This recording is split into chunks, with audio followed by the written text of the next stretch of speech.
Okay, grade 11 pre-cal. This is lesson 9, angles and standard position. So kind of based on what we talked about on lesson 8, let's just do a little bit of review here. So initial arm always starts here. Actually, let me get a highlighter up here.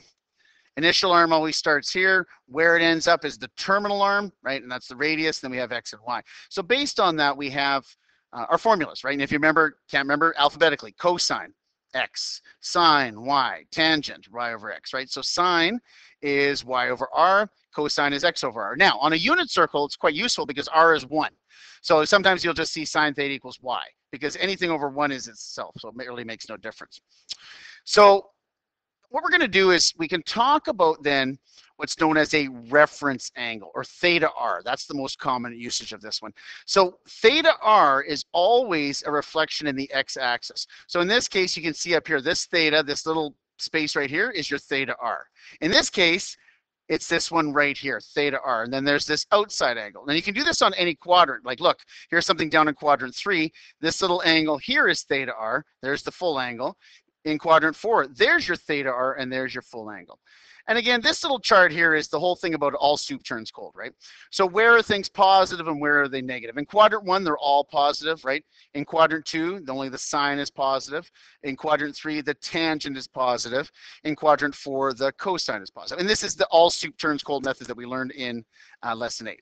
But what I really want to get at is the related angle or reference angle or theta r. Right? It is the smaller angle, and there's a angle that goes with it. Now, how that's useful, flip to the next page, and you'll see right away. So example, sketch a diagram of an angle of 330 on the axis below. Label the initial side, the terminal side, the angle, and the reference angle. Okay, so 330, we go all the way around, bang, it's in quadrant 4. There's our initial, there's our terminal. There's our 330. But what I want to know is, I want to know what that reference angle is. What's my theta r? That space right here. I'm talking about that space right in there. Well, to do that, you would go 360 minus 330, and you find out your theta r is 30 degrees. So based on that, initial, terminal, the regular angle, and the reference angle. Okay, example 2. So it determined the reference angle for theta equals 240. So what I want to know is I want to know the little angle. So let's draw the big one. 240 is in quadrant 3. There's the big angle there. And what I'm looking for is I'm looking for the angle between that and the x-axis. So to get that, 240 minus 180, so that theta r has to be 60 degrees. So if you look at this picture on the right-hand side, when you're always talking about theta r, you're always talking about its reference to the x-axis. So I will often refer to this as kind of the bow tie method because it kind of looks like a bow tie. So there's a theta r, there's a theta r, there's a theta r, and there's a theta r. And those theta r's, or those reference angles, are all the same. So once you know the reference angle, you can answer any question that's asked of you. Okay, let's look at this one.